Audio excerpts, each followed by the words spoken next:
Hello and welcome to the Everything is Black and White podcast. I'm Matt Ketchell, one of the football editors at Chronicle Live, filling in for your usual match review host, Andrew Musgrove's on a break this week. I'm joined by our chief Newcastle United reporter, Lee Ryder, and we're going to dissect what turned out to be a bitterly disappointing afternoon in the Midlands as Newcastle lost 4-0 to Leicester City. I believe the official classification for that result is a tonk. Newcastle were tonked in Leicestershire.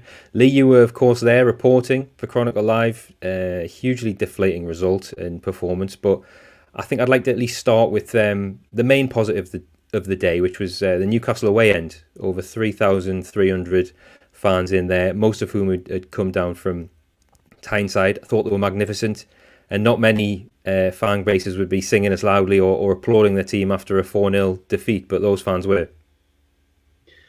Yeah, they were. I mean, if we're going to be topical about it, it'd be nice if UEFA could arrange for just to play the game again, have another go like they've done with the Champions League draw this morning. But look, the fans, they were absolutely fantastic. Even during the warm-up, they were singing away. Leicester, as you know, they have the music on absolutely blasting it. It's louder than any other ground for some reason. I don't know. And they've got the clappers as well, of course. And Newcastle managed to, with 3,300 fans chant over the top of them, even in the build-up, and then during the game, obviously, at 0-0, 1-0, 2-0, 3-0, 4-0, they were right behind the team. Although I have looked at some of the fan blogs and some of the criticism from the paying fan is there to be heard as well, which I think people are entitled to their opinion. Some of it was quite strong, but I think they've got every right to be disappointed. But in terms of backing, it was 10 out of 10. Yeah, so on to matters on the pitch then. Newcastle have such a mixed record at the King Power Stadium, it seems. They either win convincingly or lose convincingly. Unfortunately, it was the latter yesterday. Was that a big missed opportunity for Eddie Howe's team, given the context of the game? Leicester had only just returned from the Europa League match they had in Italy on the Friday morning. They're struggling with a bit of a COVID outbreak, and the game was almost postponed, wasn't it? Yeah, I mean, I think Leicester got back at 2:30 a.m. on Friday, so didn't have a lot of time to recover. And then obviously you had the COVID issues as well. It was touch and go whether the game went ahead. A few other niggles and knocks that they've got. And then as the game sort of unfolds, Johnny Evans going off with an injury. You have to put a midfielder into a back five, who's only played there, I think it was 8 times in his career. So for me, that was a real invitation to have a go at them. And they just couldn't seem to, in the final third, get on the end of anything. But it was pretty poor. And as you say, missed opportunity. That was a perfect time to play Leicester. And they're going to have to go back to the drawing board, but it doesn't get any easier against Liverpool. No, not at all. We'll get to Liverpool in a sec, but the turning point was the Leicester penalty. Looked very soft to me. James Maddison, he's practically airborne and jumping into Lascelles' leg. But the captain put himself and the team in a bit of an awkward spot there, didn't he, with a bit of lax playing out from the back. I wondered how you saw it. Yeah, it was a sort of exchange between him and Shelby, wasn't it? Not a place to, in my opinion, not a place to be messing around, although you do see a lot of the top teams now passing it across the 6-yard box very stylishly, but Newcastle are not at that level for me, and no messing about because things like that happen. And then obviously the penalty, was it a dive? Yes. Was it a penalty? Probably, because Lascelles has flicked his leg out. I said that at the time. I still think that now. If he doesn't flick his leg out, doesn't panic, then I think the referee might see it differently. But it was a horrendous. Nobody likes diving. It's part of the sport now, and sadly, the VAR wasn't used to the extent it could have been, and Newcastle conceded a very cheap penalty. And when it's like that, but you have to respond from that situation, regardless of the rights or wrongs of it. the justice of it.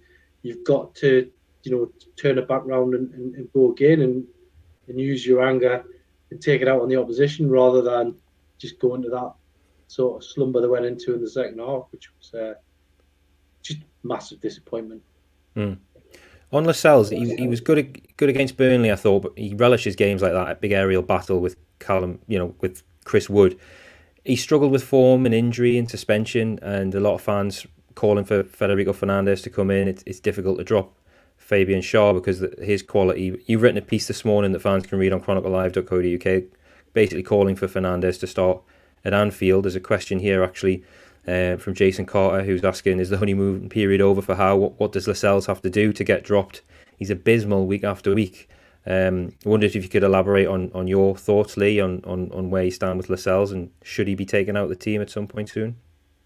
I mean, look, when the team sheets come around the press box, nobody could complain at an unchanged lineup, and you couldn't drop Lascelles after Burnley because he was one of the top players.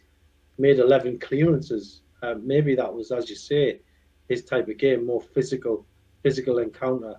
Leicester a lot more tricky in and around the box. Have a lot. They've got world-class players. Let's be honest. Should he be dropped for the next game?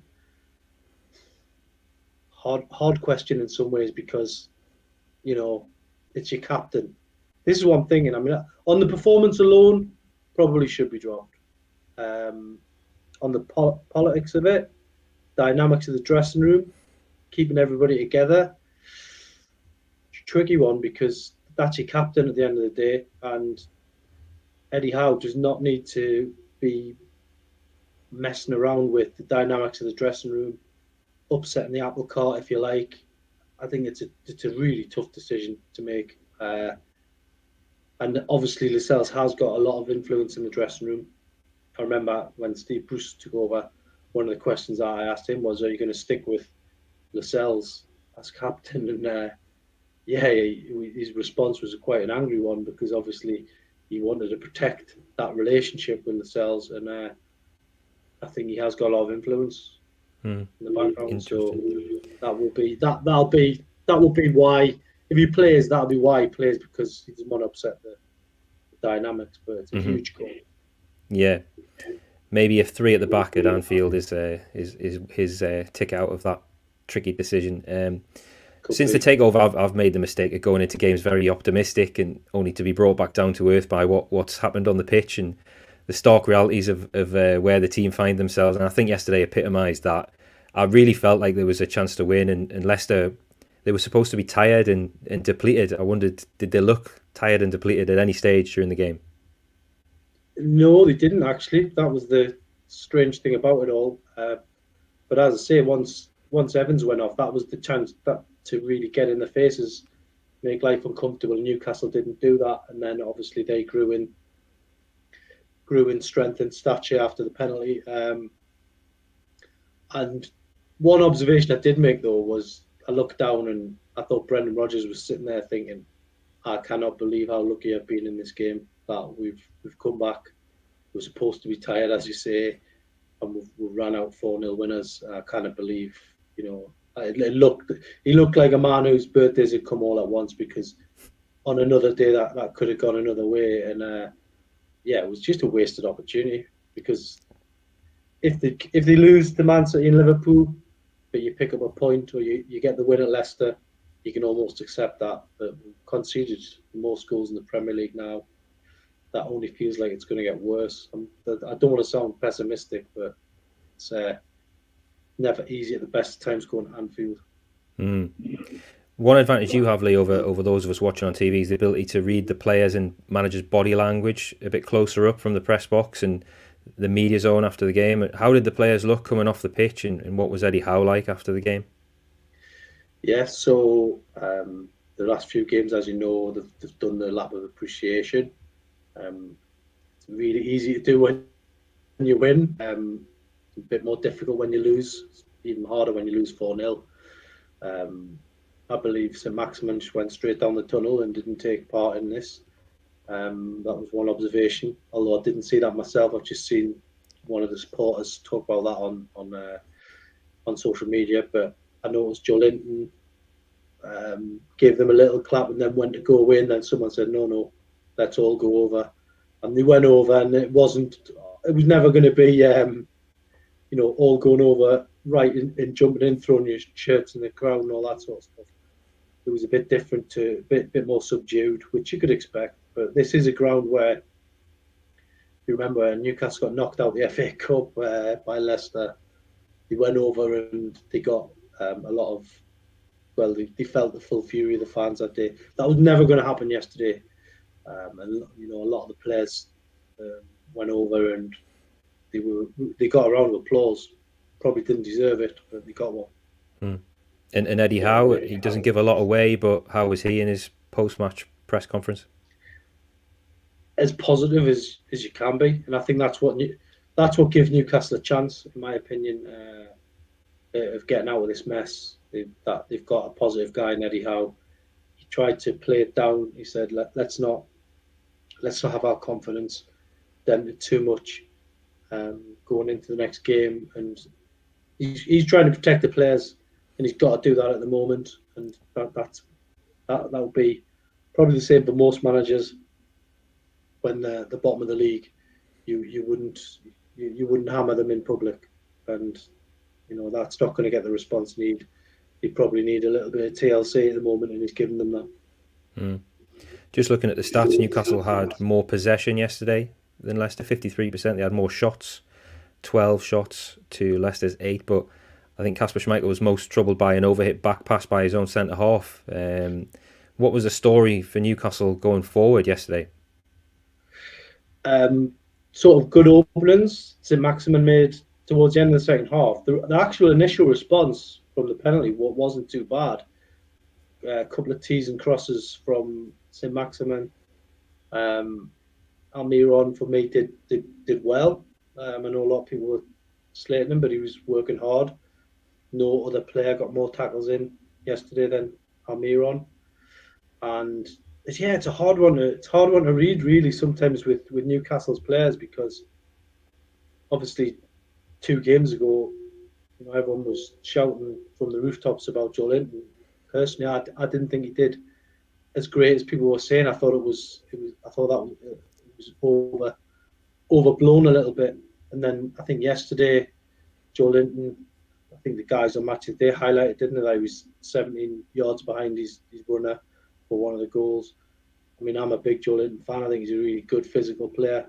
But it's when a team's struggling, it's about opinions. It's about opinions at the best times. But certainly, people can see one thing, and others see it.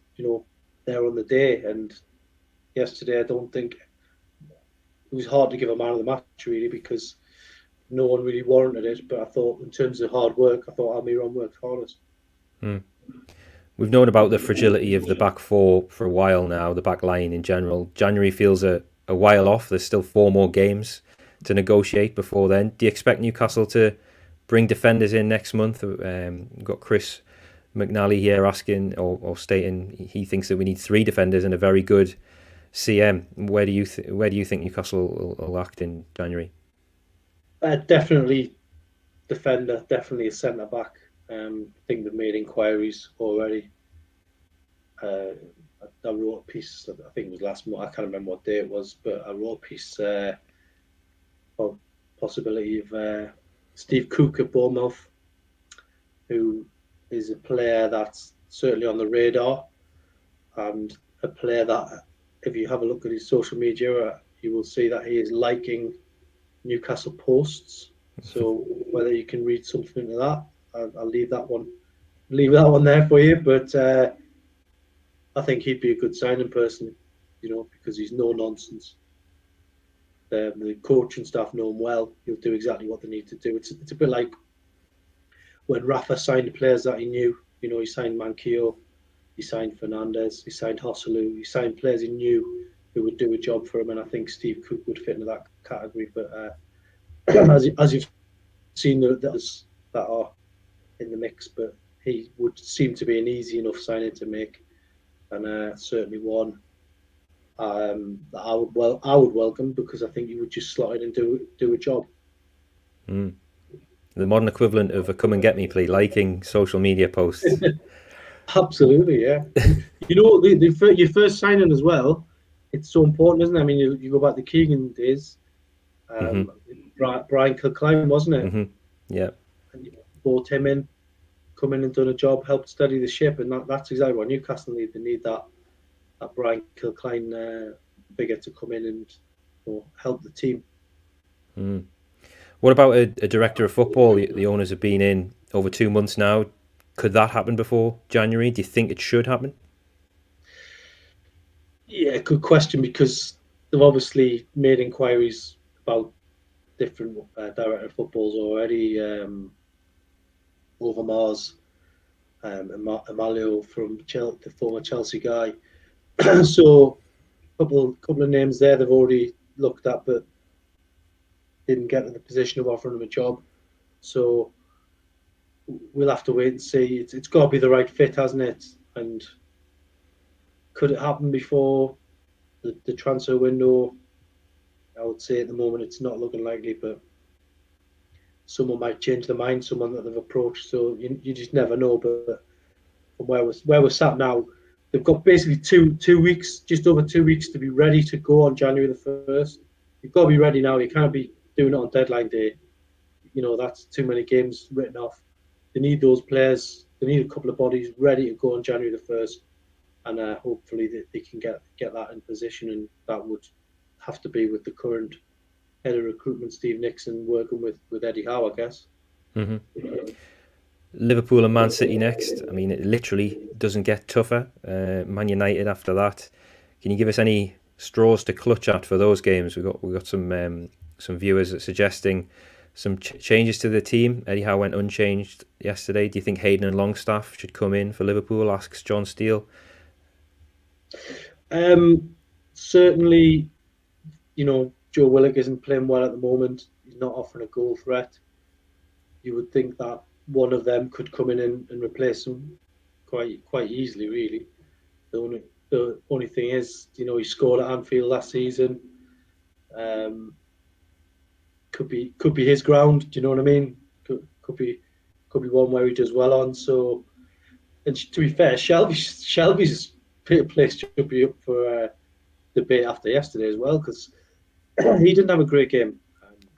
Wasteful in possession. Seemed to, just like everybody else, just went backwards after Burnley. You could probably make 5 or 6 changes to that team for Liverpool, and nobody would complain. But when you start making as many changes as that, it almost has that feel of, you know, desperation, I guess is the right word to use. And I just hope that they can go there and it isn't too heavy a scoreline, and the confidence doesn't get battered and the goal difference doesn't get battered any more than it already is. I think really I'm not expecting a lot from this game like most people. I just hope they don't get absolutely hammered again in that game. And as for the home games, they're different, I suppose, because in front of your own fans, if Newcastle are on their game and the other team are having a bit of an off day, then you can pick up points in either of those games. Man United, I'm not. That's the easiest of the 3 fixtures, actually, Man United. So you don't say that very often, but I think that's there for the take in that one. And I can see them getting something from those, at least a point or 2 from those home games.